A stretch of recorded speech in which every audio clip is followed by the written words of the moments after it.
Bueno, buenas noches a todos. Vamos a comenzar con nuestro tema del día de hoy. El día de hoy vamos a hablar del libro de Esther. Es un libro dentro de los llamados deuterocanónicos, es decir, aquellos libros de los cuales en algún momento se llegó a dudar de su inspiración. También estamos dentro de las historias edificantes y bueno, pues estos libros ya tardíos en la época del posexilio. Y bueno, pues tenemos este libro de Esther. Eh, ¿Qué podemos hablar o qué podemos decir en términos generales del libro de Esther? Bueno, el libro de Esther es un libro complejo, es una narración. Ahorita vamos a ver un poquito algunos aspectos. Es complejo por los idiomas en los que está escrito. Unas partes están en hebreo y otras partes están en griego. Entonces, debido a eso, bueno, pues tiene su complejidad.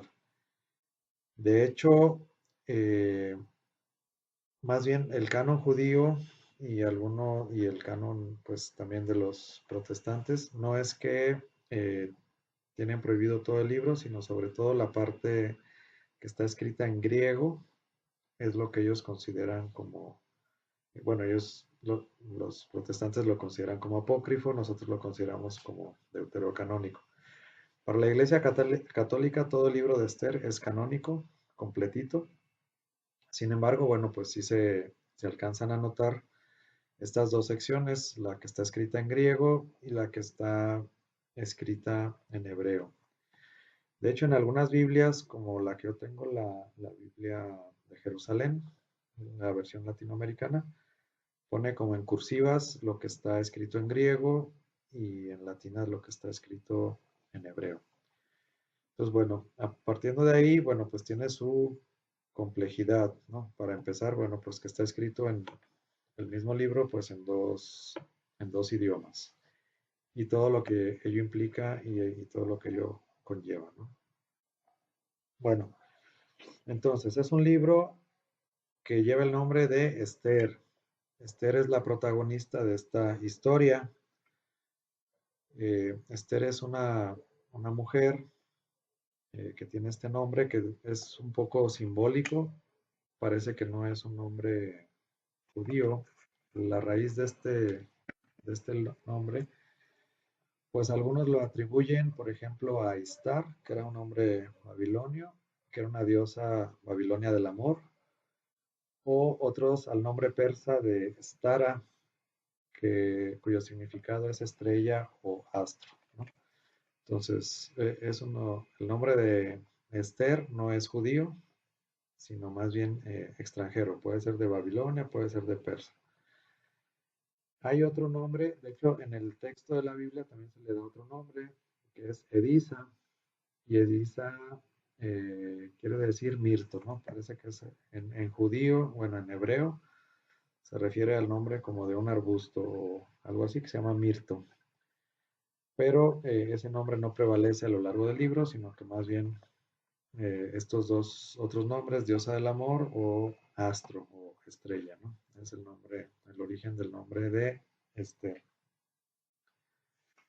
Bueno, ¿cuál es el argumento o cuál es la historia? Al parecer, Esther queda huérfana y la adopta un primo. Y entonces el primo se llama Mardoqueo. Y entonces estas dos historias se van a ir entrelazando en relación al rey. Estamos hablando del Imperio Persa, después del destierro, y entonces tenemos estas historias. Algunos dicen que a lo mejor eran dos historias independientes, hablando de la composición del libro, posiblemente o antiguamente. Bueno, hay varias como versiones o estadios de la composición del libro y algunas teorías sugieren que a lo mejor podían haber sido dos historias independientes, una la de Esther y otra la del primo, y después en estadios posteriores o más tardíos, unen estas dos historias en una sola, las entrelazan Y bueno, pues vamos a tener esta narración, este relato. Eh, Desde el punto de vista narrativo, pues se le considera como también como una novela, como habíamos visto en algunos otros libros, como una novela histórica, podría decirse. Sí tiene un trasfondo histórico. eh, Sin embargo, bueno, pues algunos críticos como que dudan un poquito de su historicidad, pero sí tiene que haber tenido un núcleo histórico, ¿no? O sea, sí tuvieron que haber existido estos personajes. Y bueno, pues la trama se va desenvolviendo en medio de este contexto. Entonces, bueno, pues más o menos la historia que pasa, el rey tiene un conflicto con su esposa, que parece que también este relato de la esposa que no le hace caso, y bueno, pues como que la expulsa y saca un edicto para que todas las mujeres le hagan caso a sus maridos. Y entonces él se pone a buscar dentro de todo el reino, pues muchachas, mujeres bonitas, y dentro de ellas Esther resalta porque era muy guapa bueno, tenía una belleza extraordinaria. Y entonces, bueno, pues el rey la va invitando a su harén y dentro del harén resalta ella y el rey se queda prendado de su belleza y llega a ser reina, ¿no? Dentro de todas las mujeres resalta dentro del harén y llega a ser pues como la esposa del rey. Y en esa posición, bueno, pues eh, puede influir de alguna manera un poco diferente como vimos con Judith o otras historias en donde influían a lo mejor militarmente. Acá eh, va a influir de una manera más diplomáticamente, más políticamente, no tanto como una guerra, ¿no? Sino más utilizando medios diplomáticos para persuadir y poder lograr los objetivos del reino. Entonces resulta que Mardoqueo, bueno, vamos a ver ahorita más adelante los personajes, eh, pero bueno, antes de entrar de lleno a los personajes, vamos a ver este, también un poquito de la canonicidad. Bueno, la canonicidad, como les comenté, para la Iglesia Católica, todo el libro completo es canónico. Sin embargo, no fue así todo a lo largo del tiempo, sobre todo de los extractos eh, que están escritos en griego, son los que más se pusieron en duda de su canonicidad.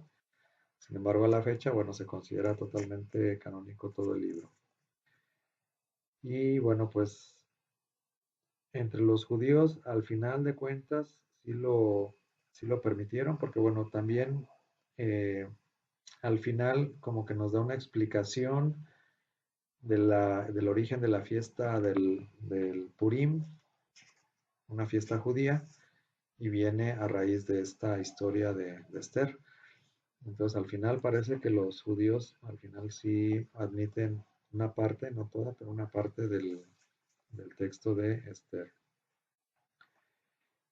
Otras características, bueno, hay adiciones también, hay adiciones, textos que se agregaron después, o sea, hay texto hebreo o masorético, texto griego y luego hay adiciones, ¿no? Textos que se agregaron después, que también estaban en griego, pero se les considera como adiciones posteriores.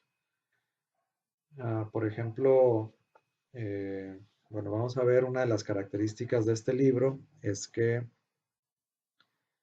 en su versión más antigua o más inicial, que era la versión hebrea, no menciona para nada, menciona a Dios.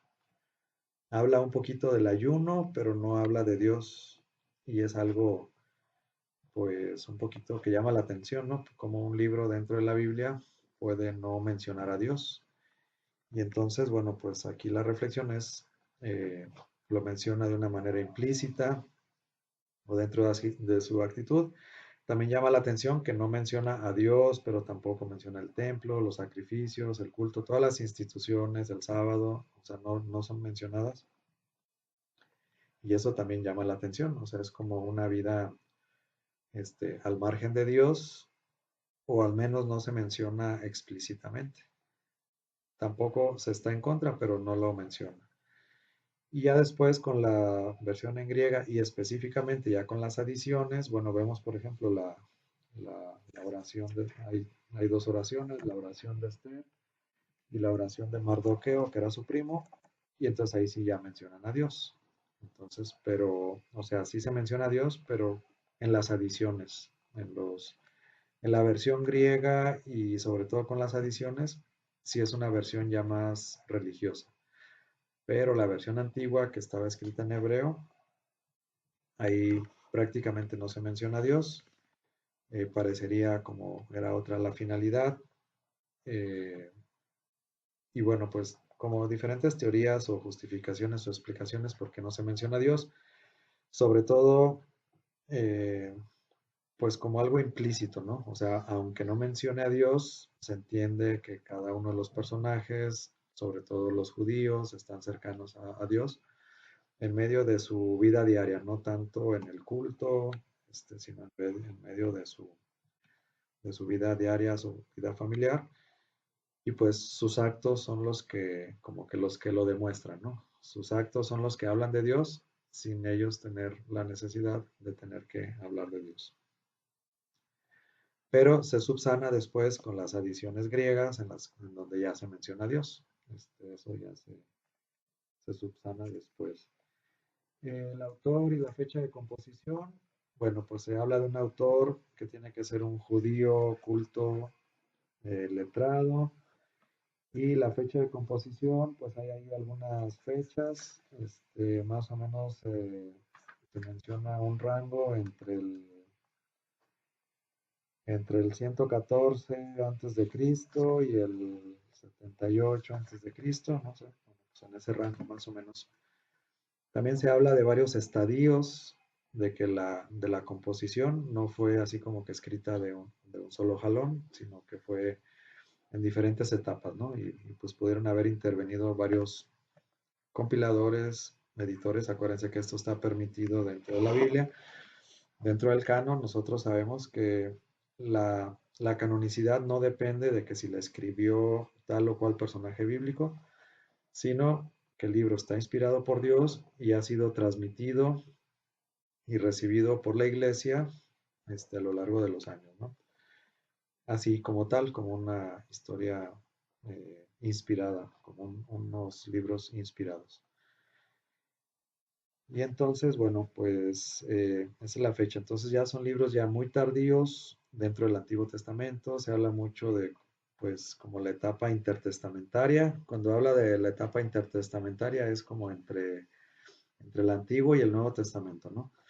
Ya vamos a decir, entre el primer siglo del Antiguo Testamento y el primer siglo del Nuevo Testamento, ¿no? O sea, es como la etapa intertestamentaria entre el Antiguo y el Nuevo.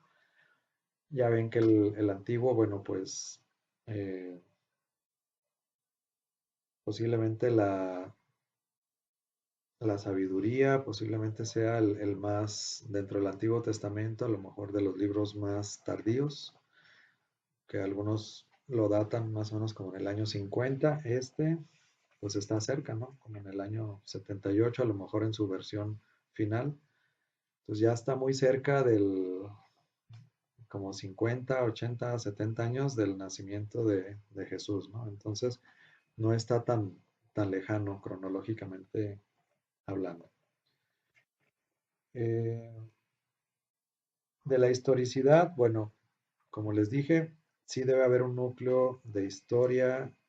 Los personajes debieron haber sido históricos, pero el cómo, el relato en sí, pues algunos autores dudan de su historicidad, que si fue cierto así exactamente tal cual como se narra, pues algunos autores dudan y otros no, ¿verdad? Entonces está un poquito en duda su historicidad, pero eso no quita que hay un núcleo histórico dentro de estas historias. No es que todo es ficción, sino que hay un núcleo histórico y en base a ese núcleo histórico, bueno, pues se van construyendo estos relatos, ¿no? Con la finalidad de dar este mensaje. El género literario ya vimos que era una novela histórica. Se resalta también la ironía, el sarcasmo. Y bueno, pues hay quiasmos, hay estructuras muy elaboradas.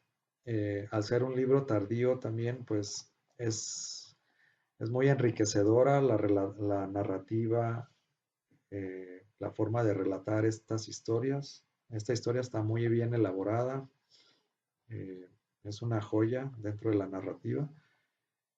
Y bueno, pues se le podría considerar en general así como novela histórica porque tiene datos históricos, pero una trama, ¿no? Dentro de esta historia que nos va revelando ciertos datos históricos, pero también tiene su trama, su intriga, estos personajes cómo van interactuando, cómo se van interrelacionando. Eh, Hay una teología y una intencionalidad y un propósito de este libro, pues hay diferentes intenciones, ¿no? Sobre todo la parte, bueno, sí, ¿cuál sería la intención? Eh, pues una, como les comenté, era dar a conocer el origen de la fiesta del Purim. Otra intención, pues dar un mensaje también de esperanza en medio de las situaciones que estaban viviendo y cómo Esther y Mardoqueo identifican pues el papel, específicamente Esther, cuál era su papel en esa circunstancia, cómo podía ayudar a su pueblo. Y bueno, pues ese sería como el mensaje, ¿no? De unidad y de cada quien entender cuál es su misión dentro de la iglesia, dentro del pueblo, y de qué manera puede contribuir a la salvación del pueblo y de su iglesia, ¿no? Entonces hay varios planos, hay varios objetivos. Hay algunos puntos en contacto, por ejemplo, con la historia de José el Soñador, Génesis capítulo 36 al capítulo 50. Eh, y también tenemos un poco con el Éxodo, del 1 al 14 con Moisés. Entonces, bueno, pues como cada quien en medio de las circunstancias va encontrando su misión, ¿no? Como José el Soñador encuentra su misión en medio de la adversidad de que los hermanos lo venden y lo venden como esclavo. Él encuentra al final de la narración, encuentra la finalidad, que todo era plan de Dios, ¿no? Para salvar a sus hermanos. Y con el Éxodo, bueno, pues también como Moisés va encontrando su misión dentro del pueblo, ¿no? Al principio que es expulsado de Egipto y sin embargo él encuentra la misión de él de sacar a su pueblo de la esclavitud. Bueno, también obviamente tiene puntos de contacto con las historias de mujeres, ¿no? Que hemos visto, Sara, Yael, Débora, Betsabé, entre otras mujeres. También como esta mujer, esta heroína, que mujer valiente, que incluso arriesga la vida para cumplir la misión que ella descubre dentro de su contexto. Belleza, riesgo y providencia silenciosa, ¿no? Son temas que se van entremezclando. La belleza de Esther no se pone en duda, es una mujer muy, muy bella, pone su vida en riesgo y la providencia silenciosa de Dios, ¿no? Aunque no se menciona tanto el nombre de Dios, como Dios va permitiendo que se vayan tejiendo los hilos para que se vayan tejiendo estas historias, a final de cuentas, y cada quien vaya cumpliendo su misión dentro de la historia. Aquí vamos a tratar de comprender cómo el libro de Esther revela la acción de Dios en la diáspora. Bueno, están en otro país, al parecer están en el imperio persa, donde su nombre no se menciona explícitamente, pero su mano dirige la historia a través de la providencia silenciosa y la astucia humana, ¿no? Ahí se mezclan la astucia humana y la providencia silenciosa. Y el alumno reconocerá que Dios nos coloca en contextos difíciles a cada uno de nosotros para un momento como este, asumiendo la valentía de arriesgar la propia seguridad por la justicia y la fidelidad comunitaria. Esos serán los objetivos del aprendizaje. Vamos a ver entonces cómo desde Jerusalén hasta la ciudad de Susa en Persia. ¿Dónde es Persia? Bueno, pues el actual Irán, ¿verdad?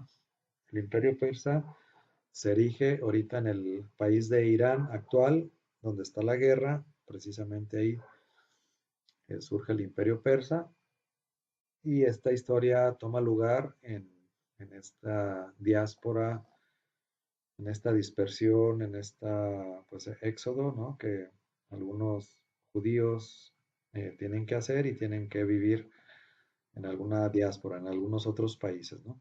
Entonces el escenario es distinto, no estamos en Jerusalén, a diferencia de Esdras y Nehemías, no están reconstruyendo el templo, estamos en Susa, el corazón del imperio persa, ¿no? Están en la capital del imperio persa, no están en Jerusalén. El tema es Dios en la diáspora, ¿no? La pregunta es si Dios también está en el exilio en donde se encuentran ellos o si Dios se ha olvidado de ellos o ellos se han olvidado de Dios, ¿no? Sería como el tema. Y bueno, pues la historia nos permite conocer que sí, Dios no solo actúa en los grandes templos, sino en la astucia de una reina en la diáspora, ¿no? Sino también en lugares lejanos también se hace presente Dios, no solamente en los lugares de culto, no solamente en Jerusalén, sino también en el extranjero, ¿no? Un tema también es la vulnerabilidad, bueno, como el pueblo judío es una minoría sin autonomía política, sujeta a los caprichos de un rey pagano. Y la pregunta clave es cómo sobrevivir y ser fiel lejos de la Tierra Santa, ¿no? ¿Cómo deben de llevar ellos o sobrellevar ellos su fe en esta tierra extranjera, sin el templo, sin el culto, sin todas las instituciones que habían ellos creado, eh, lejos de su pueblo, de su nación, siendo una minoría, pues cómo pueden sobrevivir y cómo pueden sobrellevar su fe en medio de estas circunstancias tan difíciles, ¿no? Esto yo creo que le ocurre a cualquier persona, yo imagino que vive en otro país, ¿no? Como tenemos muchos paisanos en Estados Unidos, pues cómo pueden sobrellevar su fe en un país extranjero y no solamente en Estados Unidos, a veces también tenemos paisanos mexicanos en Europa, en Alaska, pues en todo el mundo, ¿no? Tenemos gente que ha emigrado por una razón o por otra. Y pues la pregunta es la misma, ¿no? ¿Cómo pueden sobrellevar su fe en medio de las circunstancias que están viviendo, siendo una minoría y a lo mejor viviendo en un reino pues más enfocado al paganismo, más, pues sí, más alejado de Dios, pues a veces cuesta trabajo llevar la fe de uno, ¿no? Bueno, ¿quiénes son los protagonistas de este drama? Tenemos el rey, es un personaje importante, el rey Asuero o Jerjes, ¿no? Aquí dice Jerjes, pero es Jerjes. Bueno, el rey Jerjes es el mismo que el rey Asuero, ¿no? Es un rey, bueno, el rey de Persia, que tiene pues todo el poder mundial, todo el poder mundano, todo el poder en el Oriente Medio, todo el poder pues en el mundo conocido en esa época, que es un personaje bueno, pero pues también voluble y caprichoso, ¿no? Se deja llevar por las circunstancias y por los consejos que le pueden dar otras personas. Tenemos otro personaje que se llama Amán, es un enemigo arquetípico, eh, él estaba muy peleado con Mardoqueo, este Amán tenía pleito casado y es como lo opuesto del judaísmo, el opuesto de Israel, lo opuesto de, como que le cae gordo a los judíos, es como antisemita, ¿no? Desde esa época y quiere hacer todo lo posible por aniquilar no solamente a Mardoqueo, sino a todo su pueblo. Entonces tenemos este personaje Amán. Tenemos personaje Mardoqueo, que es el primo de Esther y que, bueno, pues representa la fidelidad judía que se rehúsa a inclinarse ante la idolatría del poder humano, ¿no? Vamos a ver ahí un pasaje donde tenían que ellos inclinarse ante el rey o inclinarse ante una figura y él se rehúsa, ¿no? Él sigue manteniéndose fiel a su fe y aún a pesar de los castigos o de la muerte que pudiera recibir, él se mantiene firme en su fe, ¿no? Este es Mardoqueo. Y Esther, que es la prima, que era más chica, más joven, bueno, la adoptó Mardoqueo y representa pues también la belleza, ¿no? La belleza física, la belleza exterior, pero que también eh, va madurando también a su belleza interior y se transforma en fuerza. Una huérfana que asciende al trono por un propósito divino y oculto, ¿no? Poco a poco, desde ser huérfana, desde ser nadie hasta ser la reina, ¿no? Un poquito como el caso de José el Soñador, como era un esclavo y llegó a ser casi el faraón, ¿no? En esa historia. Entonces tiene algún punto de contacto en eso. ¿Dónde está Dios en el libro de Esther? Eh, Dice en el texto hebreo original, o sea, en la base original que solamente estaba escrita en hebreo, el nombre de Dios, Yahvé, Elohim o como se quiera llamar en hebreo, no aparece ni una sola vez, ¿no? Esto es de llamar la atención. Ya en la versión griega o los añadidos griegos, ahí sí ya aparece el nombre de Dios, pero en la base hebrea no se menciona para nada el nombre de Dios. Y esto sí, pues llamará la atención, ¿no? Que no aparece ni una sola vez. Entonces estamos hablando de bueno, aquí lo llama teología de la ausencia, porque tampoco es un libro secular, o sea, sí tiene su teología profunda, cómo Dios actúa cuando parece estar ausente, pero actúa de una manera silenciosa, actúa de una manera sutil, actúa de una manera como que va tejiendo los hilos, como coincidencias humanas, pero que en el fondo se deja ver que es Dios quien está actuando, aunque no se menciona la palabra Dios, al menos en la base original del hebreo, ¿no? Entonces aquí surge este tema también, la providencia escondida. Dios no abre el mar rojo ni envía fuego del cielo aquí, o sea, no hace señales extraordinarias, sino solamente actúa a través de coincidencias humanas, insomnios y decisiones políticas, ¿no? Dios actúa de una manera más sutil, más velada, no tan extraordinaria. Sí extraordinaria, pero digamos no tan visible, eh, sino más bien de una manera más sutil, que solamente pocas personas pueden ver que Dios está tejiendo sus hilos. La lección entonces es que Dios prefiere el anonimato para que la libertad humana tenga espacio para actuar, ¿no? Dios actúa en el anonimato para que cada quien vaya tejiendo su propio personaje y vaya actuando. Bueno, el punto de giro. Eh, Hay un riesgo y la vocación. ¿Quién sabe si para un momento como este has llegado al reino? Bueno, eh, cuál es el clímax o cuál es aquí el punto máximo? Eh, Quizás para llegar a esta lámina tenemos que continuar un poquito con la historia. Déjenme continuar un poquito con la historia. Entonces, ¿qué sucede? Bueno, estos personajes, vamos a ver aquí con los personajes. Este Amán, voy a tratar de resumir un poquito la historia. Este Amán tenía ya pleito casado con Mardoqueo. No lo quería y quería ponerle una trampa, quería ahorcarlo y quería ahorcar no solamente a él, sino a todos los judíos. Entonces, eh, cizañosamente logra que el rey saque un edicto para que puedan eh, atacar o matar a los judíos porque según él no respetaban o no hacían caso a lo que se les pedía. Por ejemplo, ponía de ejemplo aquí Mardoqueo que no se inclinaba ante el rey, etcétera. Entonces, bueno, usa la astucia Amán para que el rey, o no él directamente, pero a expensas del rey, pudiera surgir un edicto para que mataran a Mardoqueo y no solamente a él, sino a todos los judíos, ¿no? Ese es el plan de Amán y el edicto sale.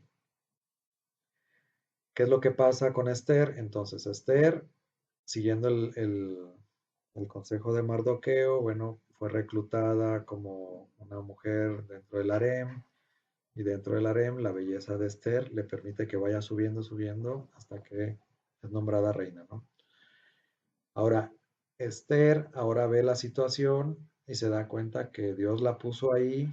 ¿Para qué? Pues para revertir este daño que Amán está tratando de hacer. No solamente matar a Mardoqueo, sino matar a todos los judíos.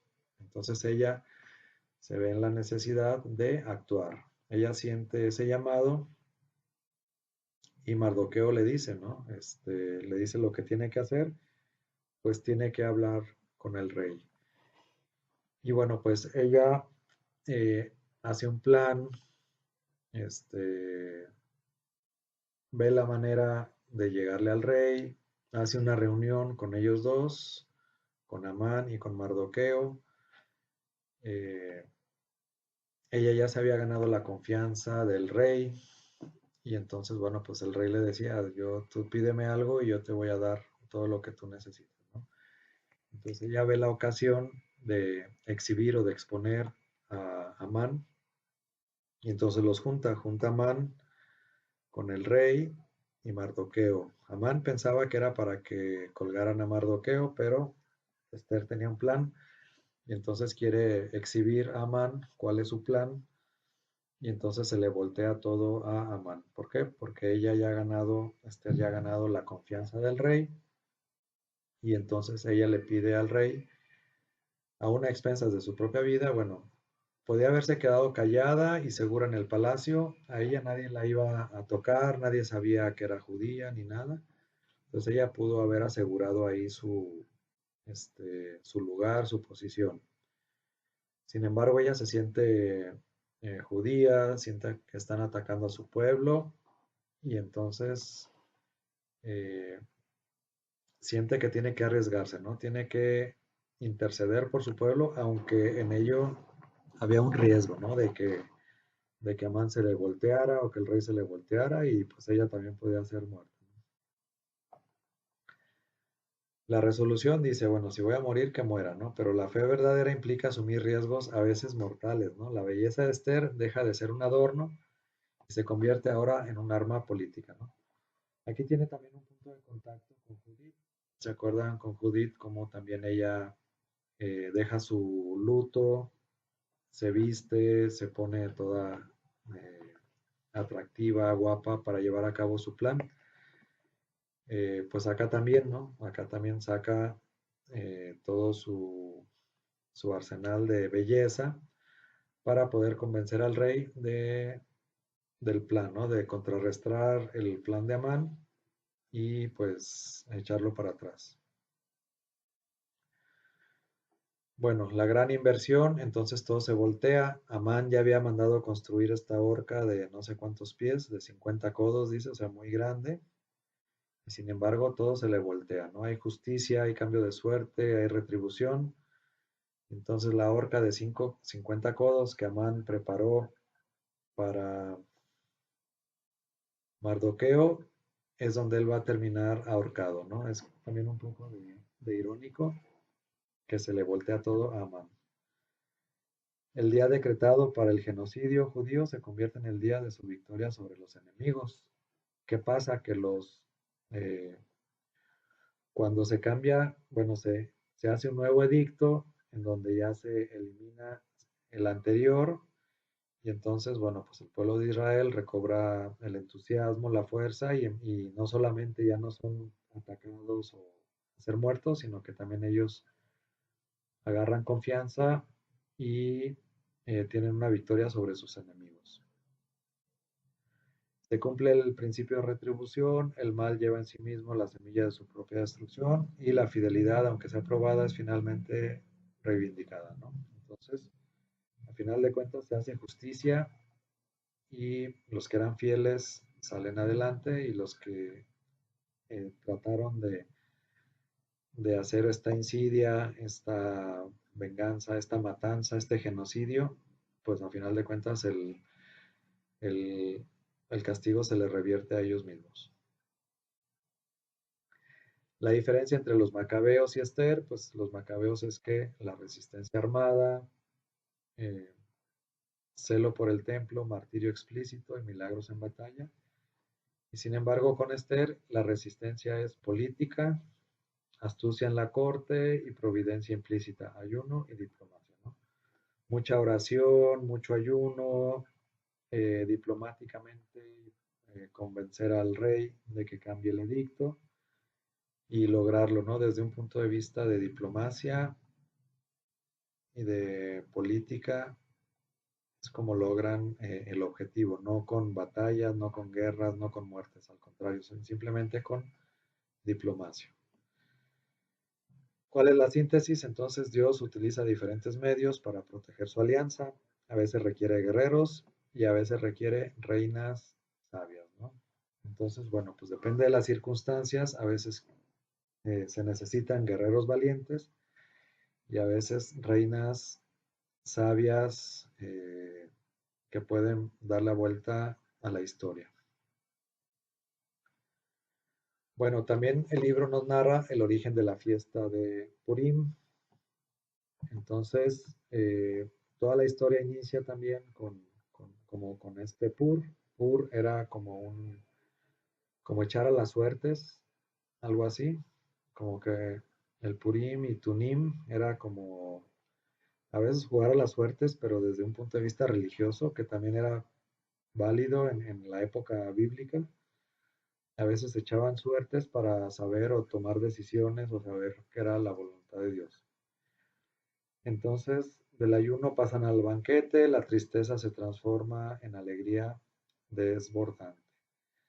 Tenemos entonces la memoria de la alegría. Purín celebra la supervivencia física del pueblo y es un mandato de recordar que el antisemitismo y el odio no tienen la última palabra.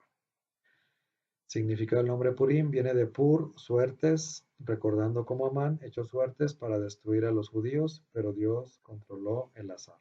Entonces de ahí viene el nombre de Purim, es una fecha que se celebra hasta el día de hoy y hace referencia a esta gesta heroica de Esther, como en el destierro en Persia, este Dios interviene para revertir la suerte, ¿no? De la mala suerte a la buena suerte, ¿no? Como Dios interviene para cambiar la historia.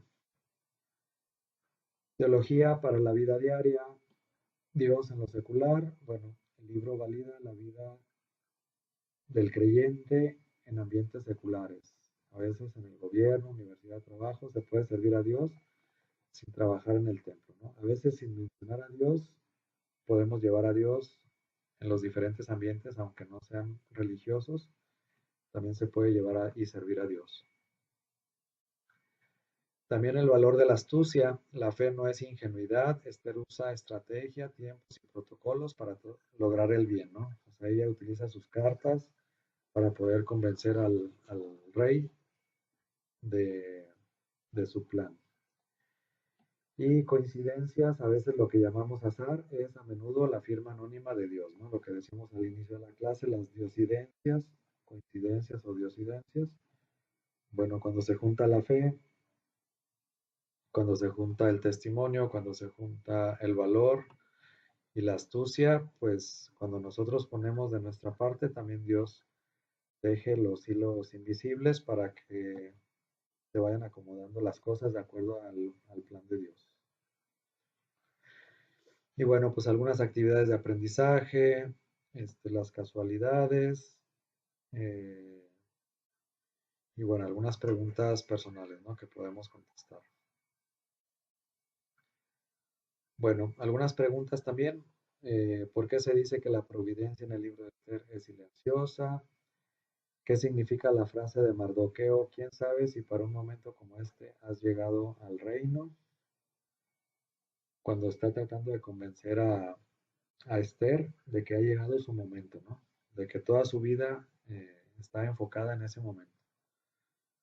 Explica la inversión, peripeteia del destino de Amán y Mardoqueo, cómo se les volteó el destino, para bien y para mal. ¿Y qué fiesta judía conmemora los acontecimientos Entonces, del libro de Esther, y a diferencia de los macabeos, ¿cuál es el arma principal de Esther para salvar a su pueblo? Bueno, con esto terminaríamos con esta pequeña oración. Dice, Señor, Dios de lo oculto y lo manifiesto, tú que guiaste a Esther en la corte de Susa, danos la sabiduría para reconocer tu voz en medio del ruido del mundo. Danos la justicia cuando lo requiera, confiando en que nos has puesto aquí para un momento como este. Que sepamos leer tu providencia silenciosa en cada detalle de nuestra vida. Amén. Dios no firma sus obras con su nombre, sino con su gracia. Pues muchas gracias, me gustó verlos y primeramente Dios, nos vemos la próxima semana. En nombre del Padre, del Hijo, del Espíritu Santo. Amén. Dulce Madre, no te alejes, tu vista de mí no apartes. Ven conmigo a todas partes y solo nunca nos dejes. Ya que nos proteges tanto como verdadera Madre, haz que nos bendiga el Padre, el Hijo y el Espíritu Santo. Amén. Muchas gracias, que pasen buenas noches. Gracias, buenas noches.